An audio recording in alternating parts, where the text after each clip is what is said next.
Gary Vaynerchuk is a serial entrepreneur, investor, and one of the most sought-after public speakers alive today, and a 4 times New York Times best-selling author. He went from being born in the Soviet Union, living in a studio apartment with 8 other family members, to building a net worth of $160 million. And today we're going to learn his best advice on why you must learn hard work. Rise and shine, it's Entspresso time. I wake up every morning. Espresso keep me going. I wake up every morning.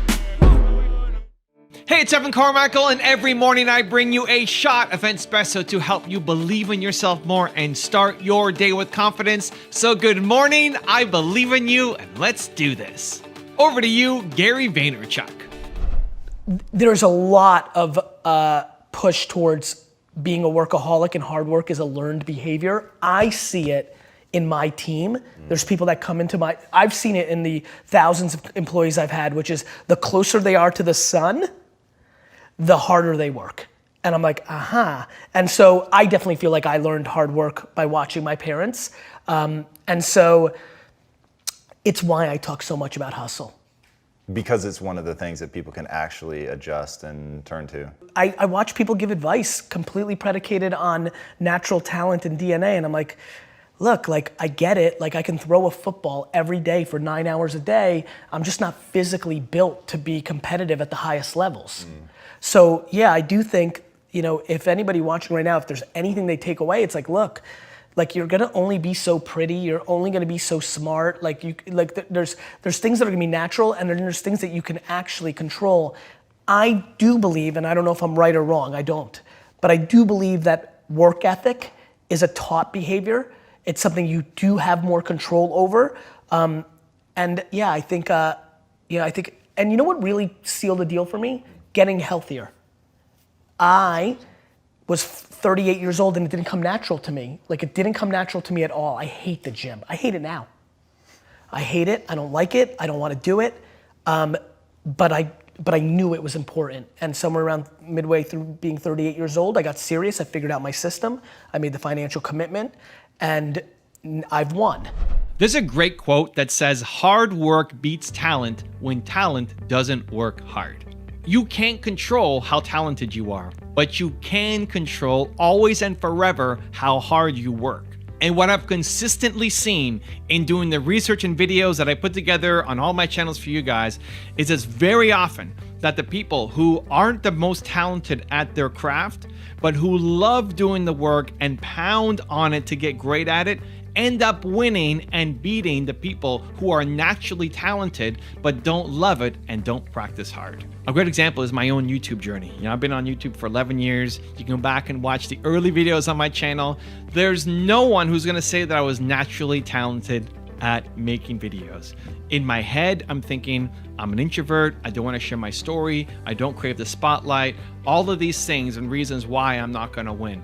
And if you go back and watch my first videos, for me, they're borderline embarrassing to look back on. I'm proud of my effort for doing it, but the quality, quality of the content isn't fantastic. I'm nervous, I'm sweating, I'm wearing a suit. I'm trying to memorize my lines because I'm afraid that if it's not perfect words, I'm gonna disappoint the audience and the people who are watching, even though nobody was watching. Right? At the beginning, nobody was watching my videos. My first video in a year had 3 comments, and one was my mom, one was my sister, and one was some random person in a year of that first video going up. But I've made 6,000 videos. Maybe 7,000 by now. I don't know how many I've done. Thousands and thousands of videos, a lot of them not even public on my channels. Thousands of videos, and slowly, over 11 years, I've gotten better. I'm still not where I want to be. I still look at, people like a young Les Brown and I see, man, that's what's possible. I still have so far to go. But I'm way better than I used to be. And I'm proud of that. And it was a lot of work. It wasn't that I could just show up and be great at it. It took a lot of crazy work, practice, effort to get to here. And if I can do that with YouTube, you can do it with whatever you want to get great at. You might not have the natural talents or gifts. You might have You might have a story like I did around, I don't want to be famous. I'm an introvert. I suck at talking to people. You might have your own version of those stories. You can overcome all of that. You can, if you love doing it and you practice hard at it. I was never proud of my first videos in terms of loving the results, but there was something about doing it that I love doing it. Even now, like, how do you keep going? People ask me, how do you keep going? How do I stay consistent on my goals? How do you stay so positive? Well, I love what I'm doing. Otherwise, 11 years later, people would give up. It's why so many people do quit on YouTube or quit on their business or quit on their ideas, because they don't actually love it, or they used to love it and they didn't pivot enough and they don't love it anymore. I still love it. I still like making videos. It still excites me to show up and make these videos for you 11 years later, 6,000, however many videos later, because I love doing it and I'm willing to practice and continue to try to get better. And it's always my ambition with every video that this is my best video. I want this video here, this Entspresso, to be the best video I've ever done. And I may not accomplish that, but it's always my ambition. It's always the drive going forward. And so you may be telling yourself all these reasons why you can't win, that you don't have the resources, that you don't have the education, you don't have the family, you don't have the background, the connections, whatever. And all of that could be true. It's very true. And so what? Does that mean you don't start? You quit? You never take your shot? You can overcome and beat a lot of the people who have all of those things that you feel that you're missing. But if they're not practicing and they're not working hard and they're not creating the thing that you want to create, you can win. There's so many people on YouTube who've started with bigger budgets than me. I went to a guy's studio who started up and he spent $1 million on his studio. $1 million just on making his studio. It seems so crazy. Like, I started with zero, with my friend's camera out of my home, right? He spent $1 million on a studio. And he's polished. He's already done so many interviews and he's great on camera. And his channel's not taking off because he's just not working as hard. He's not making as much content. He struggles to put out, video every couple weeks. That's the problem, right? That same thing is happening in your industry. The people you look to say, wow, they're so great at this thing. If you put in the equal amount of work, they would probably beat you. But if you're willing to put in 2x, 3x, 5x, 10x the work, you're going to pass them. You're going to beat them. You're going to get more results. You're going to have a bigger impact because you loved it when they don't, and you work harder when they won't. So how do you do it? How do you learn to work harder? I've got a 3-step process that I'm going to walk you through. But before that, if you want to have unstoppable confidence, self-love, and motivation, check out my 254 series. They're free. The links to join are in the description below. The reason people aren't patient is they value other people's opinions too much. In a success world, please understand that success is happiness, not net dollars in.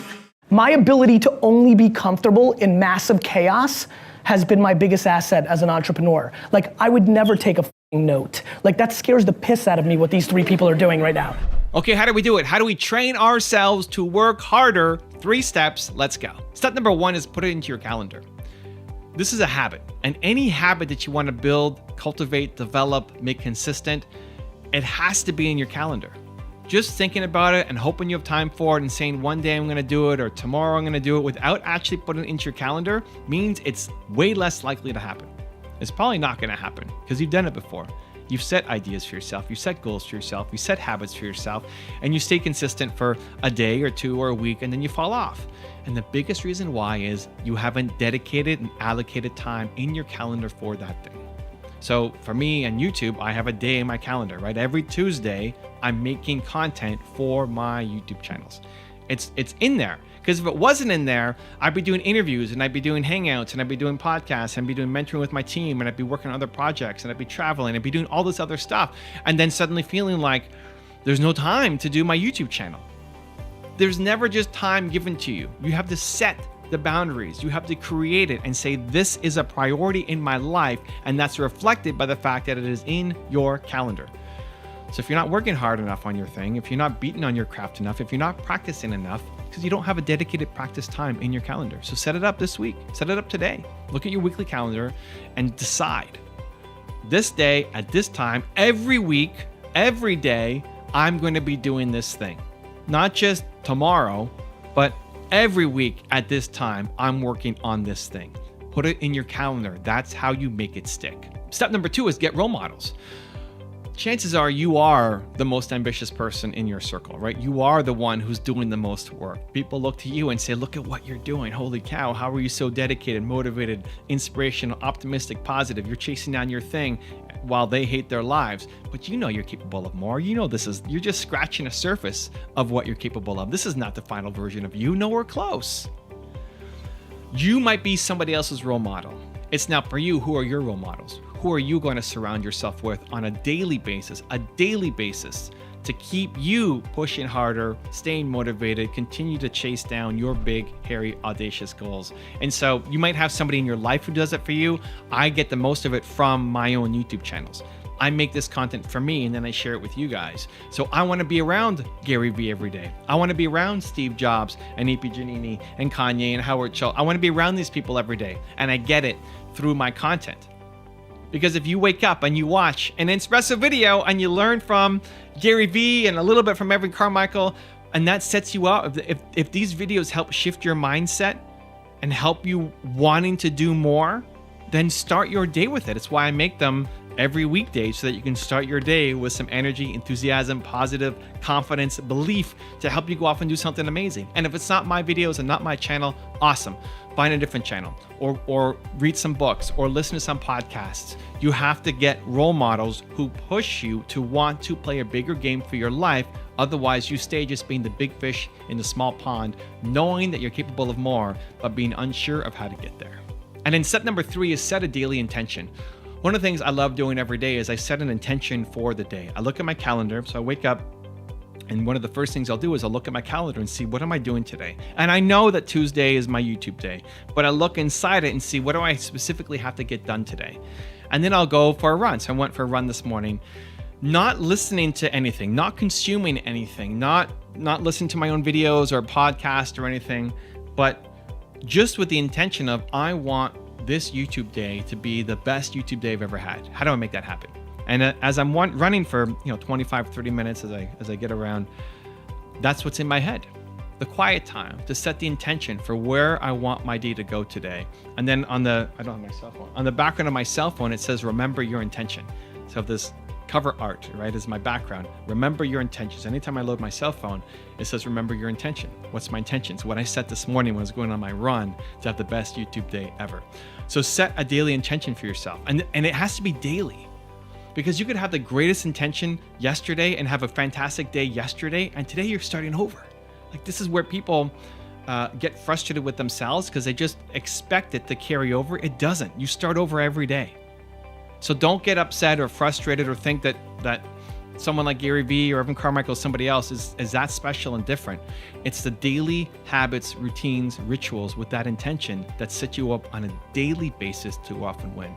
So you can think about it today. What's your intention for the rest of the day? How do you want the rest of the day to go? It may not happen, but if you have an intention for it, it's much more likely to happen. And then tomorrow morning, as part of your morning routine, set your intention for that day, for tomorrow. How do you want it to go? What do you want it to look like? What's your intention? What's your ambition for that day? And if you do that on a daily basis, you'll find some amazing, wonderful, awesome things start to happen for you.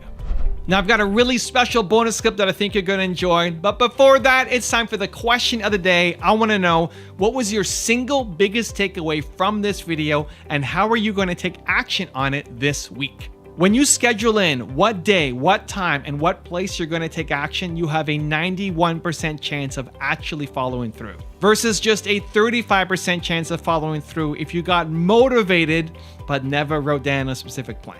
And when you share your plan and have accountability, you're even more likely to follow through. So in the comments below on this video right here, I want you to write down your single biggest takeaway as well as your plan of action for the next week. You tend to be incredibly modest in terms of describing your talents, and you always seem to belittle your abilities to a certain extent, when clearly there's a reason why everything you do has been working out. I was reading about how you said that to a certain extent that comes from your punk rock roots. Yep, there's no other choice. In those days, there was no idea of this makes money. There's no idea of like, this is my future. It was like a week at a time. We have 5 shows. We're gonna get to Sunday. Whew.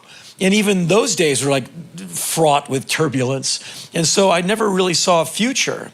None of us did. And some of us, didn't make it. Some of them are dead. And some of them are just kind of trying to recreate their past. And so I realized that I have to be very hardworking because I don't have kind of the ease of talent. And I come from that. And I think in a lot of ways it served me very well in that I am as kind of hardworking as I've ever been, completely without confidence. I have none. I don't want any, because I think you turn your back on the thing and that's when you get gored, is when you think, I got this. I never think I got this. I think, oh man, don't screw this up. And I go at everything, like including you and I sitting here right now. I'm trying to be fully engaged. And that intensity, I think, has served me quite well. But it comes from punk rock, absolutely. And the last boss I ever had was my boss at Haagen-Dazs, my ice cream job. And to this day, he still comes to my shows. And whenever I see Steve, who got me my first apartment, I was living in my car, he believed in me. Whenever I see him, I get all weepy. I always tell him, it's good to see you, sir. Henry, you can call me Steve. I can't do that, sir. Because he trusted me with his money. And I said, let me run your store. I know how to do this. I can do this. He's like, well, if you screw up, you're out of here. I said, I won't screw up. And I ran his store. And so, but it was anger that said, I'll be here all damn week. I'll get this whole thing right. I fired his staff and rehired a bunch of people who can really work. And it was out of anger. Like, I'll be back in 4 hours to run this $3.75 an hour job into the ground. And then I joined Black Flag, and I thought I was a hardworking person. Then you meet the guys in Black Flag who are so driven. You'd see Greg Ginn work 23-hour days. Like, Greg, you're still on the phone. I know. Greg, when did you eat? I don't know. Greg, when was the last time you showered? Do we have a shower? Like, the guy, we were not going to be stopped. And I kind of go at that intensity, kind of anything I do. Like, you're a very calm, good-looking young man. Look at me. I'm a spaz sitting next to you. Like, I'm doing an interview with you. I can't help it. You're focused. I'm sweating, man. And so, but I'm like this going to the airport, like 10 miles out. And so it's anger that has informed kind of my life, and unflatteringly, a sense of vengeance. Every damn person who said I wouldn't be anything, I'm crushing them every day. Everybody I had to endure in any band I was in, every day, into a powder. Yeah. Thank you. And I wish them no ill. I just wish to shine brighter. And if it burns my body to a crisp, I'm happy to go right now. Evan, thank you so much for having a couple seconds and being able to tell the Believe Nation a little bit about Empathy Wines. It means a lot to me that you would take this valuable real estate and time on your channel to give me some love. It means a lot. It's just good karma points, and so you're awesome. Thank you. Believe Nation, if you're into wine at all, go to empathywines.com. My whole career's work was poured into producing a wine that rivaled $40 to $60 wine for 20 bucks a bottle. I'm just super excited about this subscription-based wine business. You can order 3, 6, or 12 bottles in subscription form: rosé, white, red. If you search on Instagram or Twitter, you will be blown away. People are literally like, I don't even like Gary Vee, but the wine's good. Super proud of the effort. Thanks, Evan, for the time. Wishing you guys all happy and healthy. If you want to see another fire clip of Gary Vee coaching an entrepreneur, check out the video right there next to me. I think you'll enjoy it. Continue to believe, and I'll see you there.